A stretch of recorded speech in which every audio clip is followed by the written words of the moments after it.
मध्य प्रदेश लेकर चलते हैं, जहां बारिश ने कई शहरों में तबाही मचाकर रखी हुई है। श्योपुर और डिंडौरी में बाढ़ जैसे हालात बने हुए हैं, तो पन्ना में आज भी विकास का रथ कोसों दूर दिखाई दे रहा है। रीवा में 108 एम्बुलेंस की भारी दुर्दशा हो रही है। बाबा महाकाल ने रिकॉर्ड रच दिया है और इसके साथ ही और भी खबरें विस्तार न्यूज के रिपोर्टर आपको बताने वाले हैं। देखिए, इस वक्त मैं श्योपुर जिले की विजयपुर तहसील के ग्राम बेनीपुरा में मौजूद हूं। आप देख सकते हैं मेरे ये तस्वीरों में साफ तौर पर कि कल देर रात से भारी बारिश ने किस तरीके से जलमग्न कर दिया। ये स्कूल के छात्रावास की बाउंड्री है और छात्रावास में इस वक्त मौजूद हूँ। आप देख सकते हैं मैं कमर कमर तक डूब चुका हूँ। कितना पानी आ गया है इसमें, और जितना अंदर में जा रहा हूँ उतना ही ज़्यादा पानी इसमें आता हुआ नज़र आ रहा है। वो भीड़ उमड़ चुकी है देखने के लिए, नज़ारा देखने के लिए। और आप देख सकते हैं साफ तौर पर कि पूरी तरीके से छात्रावास है बेनीपुरा गांव का, और पूरी तरीके से जलमग्न हो गया है। आप देखकर अंदाजा लगा सकते हैं कि छात्रावास के चारों तरफ पानी ही पानी नज़र आ रहा है। यहाँ पर कोई वैकल्पिक व्यवस्था नहीं है। आंगनवाड़ी केंद्र यही है, नथुलीपुरा गांव का है। नथुलीपुरा गांव में भी पानी से देर रात भारी बारिश से यहाँ पर बाढ़ जैसे हालात बन चुके हैं। विस्तार न्यूज़ के लिए कैमरा सहयोगी सलमान के साथ हेम कुमार तिवारी। मध्य प्रदेश के डिंडौरी में लगातार हो रही मूसलाधार बारिश से जनजीवन अस्त व्यस्त हो चुका है। इस वक्त हम मौजूद हैं डिंडौरी से अनूपपुर की ओर जाने वाली है सड़क है, जहां पर मुड़की गांव के पास रोरा नाला उफान पर है और सड़क के ऊपर पानी बह रहा है। तस्वीरों में आप देख सकते हैं कि किस प्रकार से यहाँ पर यह जो रोरा नाला है यह उफान पर है और लोग यहाँ पर इस नदी की उतरने का इंतजार कर रहे हैं और बारिश कम होने का भी इंतजार कर रहे हैं। इसमें कि ये सुरक्षा है, किसी प्रकार की कोई जनहानि या कोई वो ना दुर्घटना न हो, इस कारण से यह मार्ग को अवरुद्ध कर दिया गया। तो कहीं न कहीं सुरक्षा के लिहाज से यहाँ पर आप देख सकते हैं किस प्रकार से व्यवस्था की जा रही है। प्रशासन अलर्ट मूड पर है और लोगों को हिदायत दी जा रही है कि इस तरह से उपनाए नदी नालों से दूरी बनाकर रखें। लगातार हो रही बारिश से डिंडौरी में जनजीवन अस्त व्यस्त हो चुका है और लोग घरों से निकलना बंद कर दिए हैं और कामकाज भी प्रभावित हो रहा है। अनिल साहू, विस्तार न्यूज, डिंडौरी। जिले में मूसलाधार बारिश से ग्रामीण क्षेत्रों के जो लोग हैं वह परेशान हो रहे हैं। आप देख सकते हैं कि उमरिया पान थाना क्षेत्र के गर्रा घाट पर हैं और लोग लापरवाही करते हुए नदी को क्रॉस कर रहे हैं। लगातार पुलिस मना कर रही है कि पुल के ऊपर पानी होने पर आप नहीं आए, लेकिन उसके बाद भी जो लोग हैं वह नहीं मान रहे हैं। सर जल्दी में है, कोई लापरवाही कर रहे हैं ना आप लोग? ज्यादा पानी नहीं है, थोड़ा सा है पानी है, पुलिस मना कर रही है निकलने के लिए।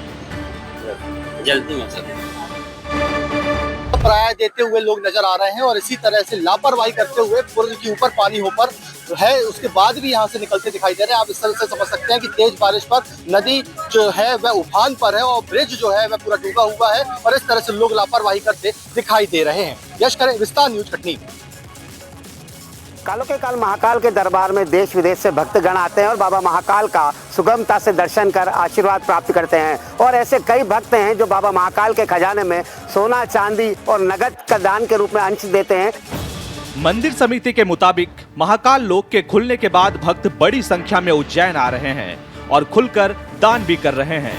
साल 2019-20 में मंदिर को करीब 15 करोड़ रुपए दान में मिले थे, जो 2023-24 में बढ़कर 59.91 करोड़ रुपए हो गए। 2024-25 में अब तक 51.22 करोड़ रुपए का दान आ चुका है। ये राशि सिर्फ भेंट पेटियों में डाले गए दान की है। मंदिर की अन्य कमाई मिलाकर ये आय 1 अरब रुपए से भी ज्यादा है। 2023 में 5.28 करोड़ लोग उज्जैन आए थे, जबकि 2024 में ये आंकड़ा बढ़कर 7.32 करोड़ पहुंच गया है, यानी एक साल में 39% की बढ़ोतरी। पिछले 2 सालों में 12 करोड़ 32 लाख से ज्यादा श्रद्धालु भगवान महाकाल के दर्शन को उज्जैन पहुंच चुके हैं। 60 करोड़ से भी ज्यादा की धन वर्षा बाबा महाकाल के खजाने में प्राप्त हुई है। मैं सिंह ठाकुर के साथ संतोष पिछनानी, विस्तार न्यूज, उज्जैन।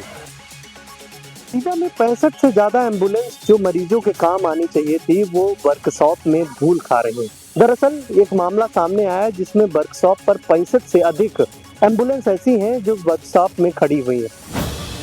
रीवा शहर में करीब 65 एम्बुलेंस पिछले कई महीनों से एक वर्कशॉप में धूल खा रही है।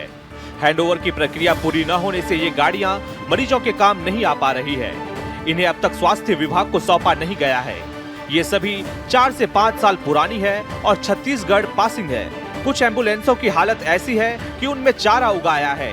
धीरे धीरे ये एम्बुलेंस कबाड़ होती जा रही है। 27 लाख की आबादी वाले इस शहर में बड़ी संख्या में लोग ग्रामीण और आदिवासी इलाकों में रहते हैं, जो कि प्राइवेट एम्बुलेंस का खर्चा नहीं उठा सकते। 108 सेवा की एम्बुलेंसें खड़ी रहने से मरीजों की दिक्कतें और बढ़ गई है।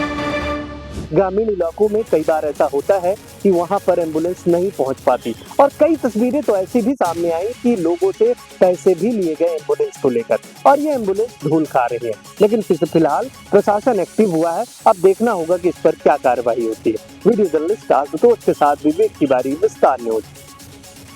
श्योपुर में एक ऐसी भी स्कूल है जिसकी हालत बहुत खराब है। बच्चे पढ़ाई में ध्यान देने के बजाय बस यही सोचते रहते हैं कि आज जिंदा घर वापस कैसे लौटेंगे, क्योंकि स्कूल पूरे तरीके से जर्जर हो चुकी है। विजयपुर के सिद्धपुरा गांव में प्राथमिक शाला का हाल बेहाल है। आलम यह है कि स्कूल की छत से अचानक गिट्टी और रेत गिरने लगती है। स्कूल की ये हालत किसी बड़े हादसे को दावत दे सकते हैं और शायद जिम्मेदार इसी घड़ी का इंतजार कर रहे हैं कि कब ये जर्जर स्कूल बच्चों की जान पर जोखिम लाकर खड़ा कर दे। हर रोज ये बच्चे मलबे की चपेट में आने से बाल बाल बचते हैं। जिम्मेदार अधिकारियों और जनप्रतिनिधियों ने आज तक इसकी मरम्मत पर ध्यान नहीं दिया है। शिक्षकों और अभिभावकों में हादसे को लेकर दहशत का माहौल है। यदि समय रहते मरम्मत कार्य नहीं हुआ तो कभी भी बड़ा हादसा हो सकता है। ग्रामीणों ने भी उच्च अधिकारियों से इस मामले को तुरंत संज्ञान लेने की मांग की है। बच्चे डर के साये में पढ़ाई कर रहे हैं क्योंकि शासन और प्रशासन की आंखों में पट्टी लग चुका है। अब देखने वाली बात होती है कि शासन और प्रशासन कोई कदम उठाता है या फिर बच्चे ऐसे ही अपने जान को जोखिम में डालकर पढ़ाई करते रहेंगे। वीडियो जर्नलिस्ट अखिलेश पवार के साथ मैं सात्विक द्विवेदी, विस्तार न्यूज।